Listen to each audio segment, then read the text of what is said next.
Bonjour à tous, aujourd'hui je vous retrouve pour le email mailbox du mois de juin pour vous présenter mes dernières acquisitions livresques. Alors je vais tout d'abord vous remontrer les livres que j'ai reçus grâce à la box de Pandore.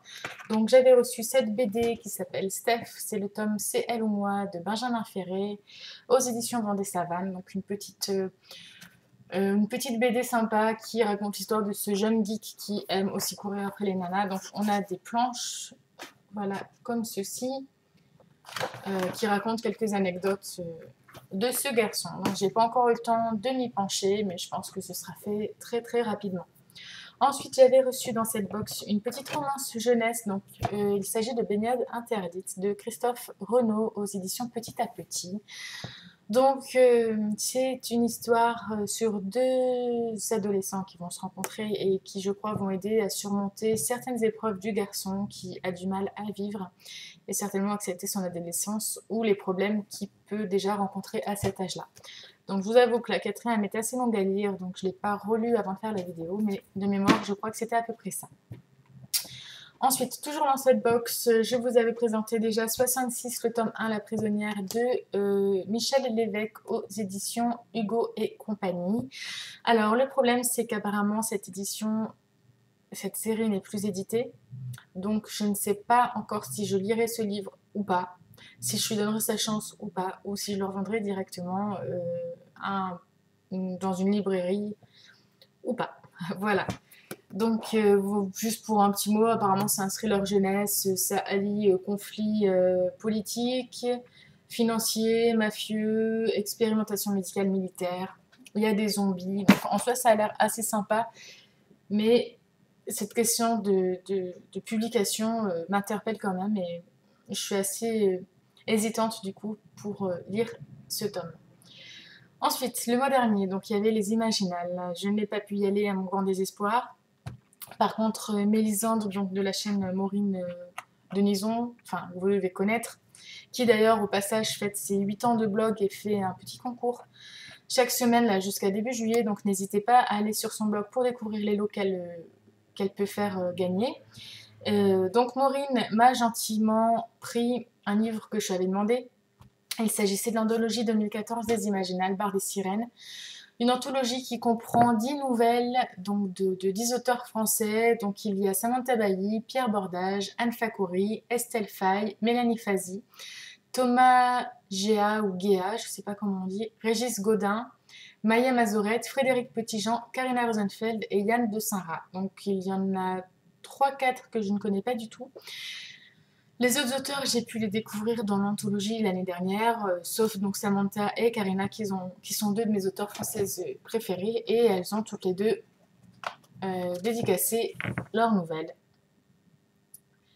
Voilà, donc toute création demande une alchimie, amitié Samantha et Karina. Pour Hélène, quelques aubrins salés, un chemin de notes qui relie un barde et une sirène. Pour cela, il faut ouvrir la boîte à musique, amicalement Karina Rosenfeld. Je suis assez intriguée en lisant la dédicace par la nouvelle. Donc, en tout cas, je suis ravie. C'est édité chez Mnemos Fantasy. Je suis étonnée du format. Je le trouve assez court finalement. Bon, en même temps, c'est des nouvelles, mais c'est pas du tout. L'année dernière, je crois que l'anthologie était éditée chez ActuSF. Donc, c'était plus petit, plus gros. Et là, finalement, c'est pas trop mal. Pour la bibliothèque, ce sera pas trop compliqué à ranger. Ensuite, la semaine dernière, je suis allée à Gilbert Joseph et j'ai fait quelques craquages, mais j'ai été assez raisonnable. J'ai acheté seulement 4 livres. Donc tout d'abord, chez La Martinière Jeunesse, j'ai pris le tome 2 de Hemlock, Les Arcanes de Thornhill, de Kathleen Peacock. Alors j'avais lu le tome 1 l'année dernière, quand il était sorti, donc il y a un an et demi, je ne me rappelle plus bien. Et j'avoue que j'ai très peu de souvenirs. Alors de mémoire, je crois que c'est une histoire à la Teen Wolf, donc une histoire de loup-garou au lycée. Voilà, ça avait l'air sympa. J'avais été un peu déçue, je crois, parce qu'il y avait pas trop d'action. Enfin, je sais plus, j'avais été vraiment mitigée. J'en ai pas gardé beaucoup de souvenirs. Donc j'espère que dans ce tome, il y aura des indications nous rappelant les événements du tome 1. Et notamment, je l'ai acheté puisque j'ai vu que Everbook, avec qui j'avais lu le tome 1, venait de chroniquer le tome 2 et qu'elle avait trouvé quand même mieux que le tome 1, donc j'espère avoir aussi la même surprise. Ensuite, j'ai acheté le 3e tome de La fille de Braise et de Ronce, donc Le royaume des larmes de Ray Carson, aux collections édition Robert Laffont, collection R, donc c'est le tome final de cette trilogie fantasy jeunesse. Voilà, j'espère que ça se terminera bien. Quand j'avais lu le tome 2 il y a 2-3 mois, j'avais été un peu perturbée parce que je n'avais plus trop d'éléments du 1 alors que je l'avais vraiment beaucoup aimé, que je lui avais mis une belle note, voilà, mais je l'avais lu au tout début qui était sorti. Et donc il y a eu beaucoup de temps qui est passé entre deux, peu de souvenirs du tome 1. Donc là, comme je l'ai lu en début d'année, je vais essayer de l'enchaîner cet été, peut-être même au mois de juillet pour garder quand même en mémoire les événements du 2, tout simplement. Ensuite, j'ai acheté donc le tome 1 de June le souffle de Manon Fargueton aux éditions Rajo.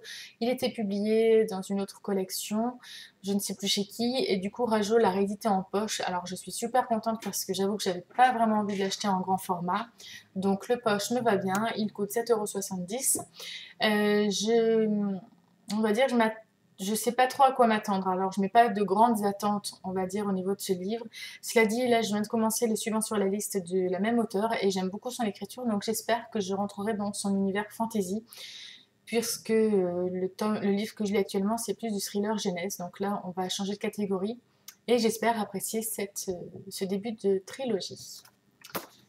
J'ai également acheté un autre livre de la collection Sublimidi aux éditions Bayard Jeunesse. Alors, je vous avais présenté J'ai laissé mon cœur dans les brumes d'Édimbourg de Carolina Lozano il y a quelques semaines. J'avais beaucoup aimé l'histoire, j'avais beaucoup aimé l'édition, le format des livres, la qualité du livre.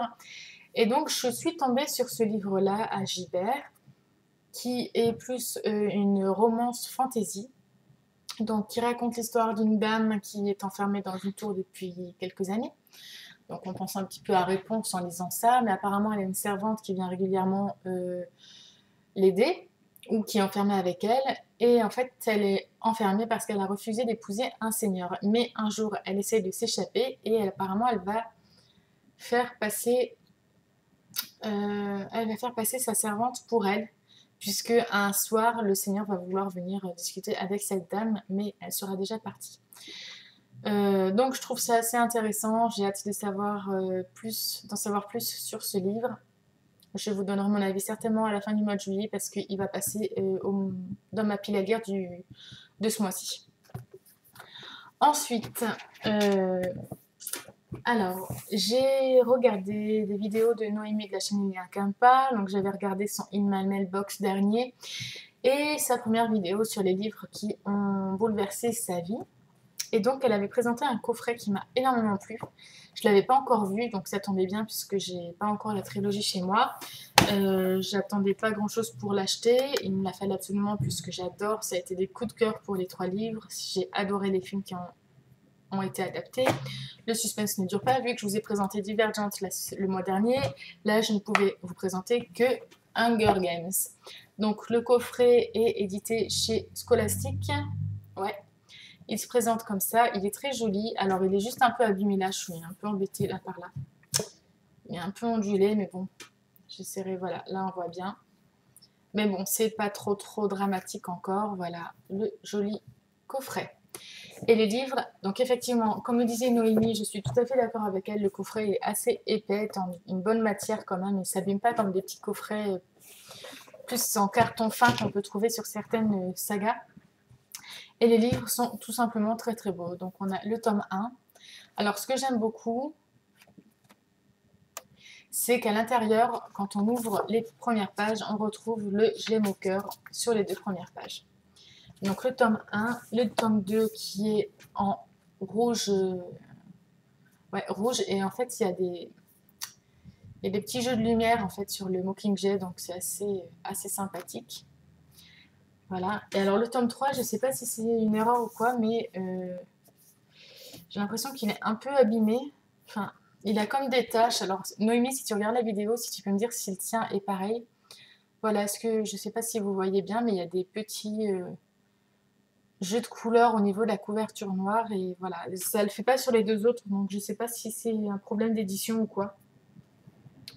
Ouais, je pense que je vois, il a un petit coup de dent là, ou de, enfin vous le voyez pas, mais un petit coup de couteau. Donc, bah, je sais pas. Enfin, en tout cas, je suis quand même contente de cette édition. Elle m'a coûté 23 € sur Amazon. Ça se trouve, c'était peut-être de l'occasion aussi. Ouais, ça m'ennuie un petit peu cette couverture, mais bon, je vais essayer de pas trop y penser. Et donc 23 € sur Amazon, vous pouvez la trouver à peu près dans ces prix-là sur certains sites, si vous voulez vous faire plaisir et que vous aimez lire en VO. Enfin, je vais vous montrer un livre d'activité manuelle, puisque si vous me suivez sur Facebook, vous savez que je me suis mise au coloriage. Et donc, ce n'est pas que pour les enfants. Je suis vraiment à ce sujet-là étonnée du nombre de personnes qui font du coloriage pour adultes. On appelle ça aujourd'hui de l'art-thérapie parce qu'apparemment, ça vraiment ça déstresse beaucoup, ça détend, ça permet de se concentrer sur ce qu'on fait et d'oublier un peu tout le reste. Donc, j'avais vu chez Hachette qu'ils avaient sorti plusieurs thèmes. Donc, il y avait le thème celtique, le thème des jardins, le thème asiatique, enfin un japonais, le thème des mille et une nuits, donc un peu oriental, et des thèmes un peu plus mixés, voilà, plus peut-être qui mélangent un peu des dessins symétriques, floraux, etc. Ils font aussi des petits cahiers plus fins, en fait, de mandalas, tout ça. Et en fait, moi, j'ai voulu me prendre un Hachette, c'est sans coloriage, donc j'ai vraiment de quoi faire. J'en achèterai pas tant qu'il n'est pas fini. Et j'ai pris cette édition-là. Donc apparemment, on est plusieurs à l'avoir. Je vous montre juste le premier dessin que j'ai fait au passage. Voilà.